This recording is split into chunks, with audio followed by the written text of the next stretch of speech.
Ya baik, Assalamualaikum warahmatullahi wabarakatuh. Selamat pagi anak-anak, apa kabar kalian hari ini? Alhamdulillah ya, senang mendengar kabar baik kalian. Sebelum kita mulai pelajaran pada pagi hari ini, mari kita berdoa menurut agama dan kepercayaan masing-masing. Berdoa dimulai.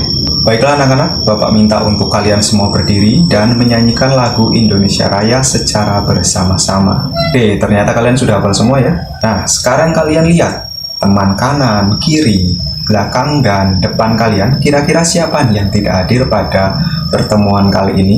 Alhamdulillah, semua sudah masuk ya. Nah, sebelum kita mulai pada pelajaran hari ini, mari kita ingat-ingat kembali, kira-kira pelajaran apakah yang sudah kita lakukan pada pertemuan lalu? Siapakah yang masih ingat? Nah, benar sekali ya, pada pertemuan minggu lalu kita belajar mengenai cara tubuh mengolah udara bersih. Nah, siapa nih yang paham? Organ apa sajakah yang digunakan untuk pernafasan? Nah, ya, kamu coba jelaskan. Nah, betul sekali. Jadi, organ yang digunakan untuk pernafasan yaitu ada hidung dan juga paru-paru. Ya, jadi udara masuk tuh melalui hidung ya. Kemudian masuk ke mulut, hidung atau mulut, kemudian mengalir ke paru-paru. Saat udara masuk ke paru-paru kita, tubuh kita akan mengambil oksigen dari udara. Oksigen ini sangat penting ya anak-anak untuk membantu tubuh kita menghasilkan energi. Jadi siapa nih yang tahu apa yang terjadi jika tubuh kita kekurangan oksigen? Oke ya, benar sekali. Jadi kita bisa pingsan kalau kita kekurangan oksigen tersebut. Jadi tubuh kita bisa lemah dan kita bisa sakit. Itulah mengapa kita harus menghirup udara yang bersih. Jadi baik anak-anak, jadi dalam pembelajaran kali ini kita akan melanjutkan pembelajaran ke subtema yang kedua, yaitu mengenai udara bersih bagi kesehatan. Adapun tujuan pembelajaran hari ini, anak-anak, Bapak harapkan mencermati teks bacaan yang disajikan, siswa mampu menemukan informasi tentang penyebab terjadinya gangguan pada organ pernafasan manusia. Kemudian yang kedua, dengan mencari informasi dari teks bacaan, siswa mampu membuat bagan penyebab terjadinya gangguan alat pernafasan pada manusia.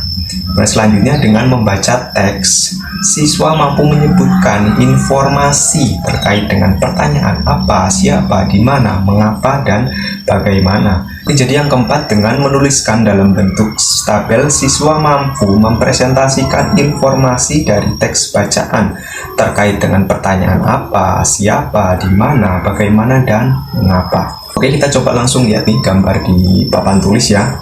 Kira-kira gambar apakah ini? Dan apa yang terjadi dengan gambar di samping ini? Nah, betul sekali. Jadi gambar ini adalah gambar orang batuk ya. Kalian juga bisa lihat di buku siswa kalian. Jadi batuk merupakan salah satu bentuk dari gangguan pernafasan. Ada yang tahu apa saja gangguan pernafasan yang sering terjadi? Nah, betul sekali. Selain asma, ada juga bronkitis, ada pneumonia, dan juga emfisema. Jadi sekarang mari kita bahas faktor penyebab utama gangguan pernafasan ini. Oke, bisa kalian lihat di buku yang ada di depan kalian ya. Kalian coba buka sama-sama. Oke, bisa kalian lihat di dalam buku di depan kalian ada beberapa faktor penyebab gangguan pernafasan. Coba kalian baca dan pahami.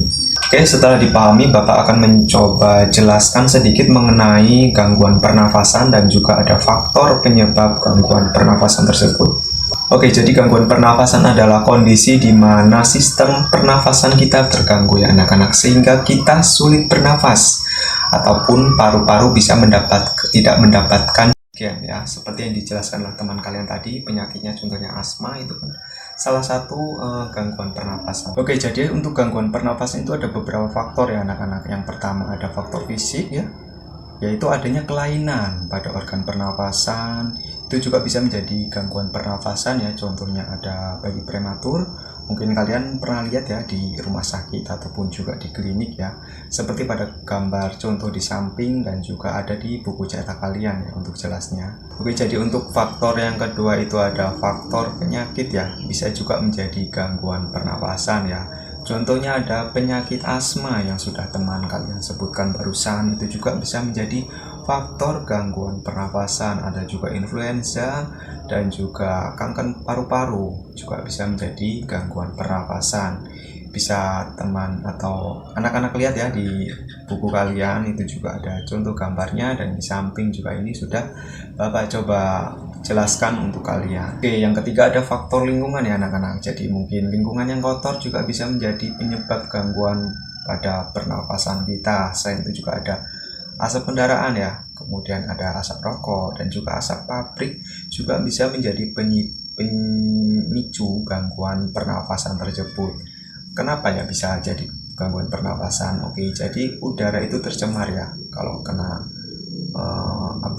asap kendaraan atau juga asap rokok, sehingga oksigen itu menipis, sehingga itu juga bisa menjadi penyebab gangguan pernapasan. Dan juga sesak nafas tentunya ya, jadi susah untuk bernafas kalau kita sesak nafas itu. Seperti pada contoh gambar di samping ini merupakan kendaraan, pabrik, dan juga ada asap rokok ya, bisa kalian lihat di buku kalian juga. Oke, nih Bapak mau tanya nih, kenapa polusi udara bisa menjadi penyebab gangguan pernapasan?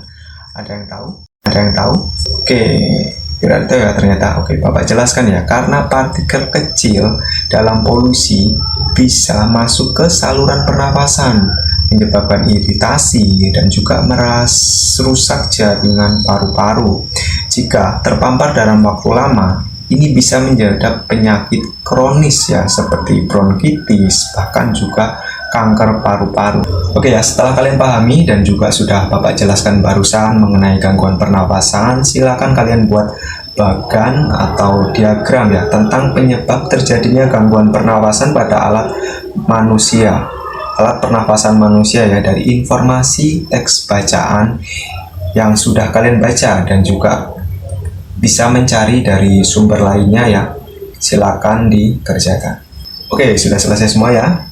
Oke, baiklah, silakan dikumpul dan Bapak akan menunjuk beberapa siswa untuk ke depan secara bergantian untuk menceritakan bagan atau diagram yang sudah kalian buat. Silakan dimulai dari absen pertama ya, saya baca. Oke, baik, bagus semua ya hasilnya. Mari kita beri tepuk tangan untuk kalian semua. Oke, baik, selanjutnya silakan kalian membaca salah satu teks berita pada buku, yaitu berjudul Kuldesak Lantaran Jarebu ya. Silakan kalian baca dan pahami isi dari teks tersebut. Sudah selesai bacanya?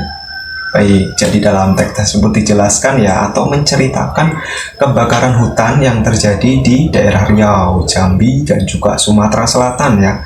Dan hal tersebut jelas berhubungan dengan materi yang kita bahas pada pertemuan kali ini, yaitu penyebab gangguan pernafasan pada manusia ya. Salah satunya adalah polusi udara seperti kebakaran hutan yang terjadi di daerah Jambi, Riau, dan juga Sumatera Selatan.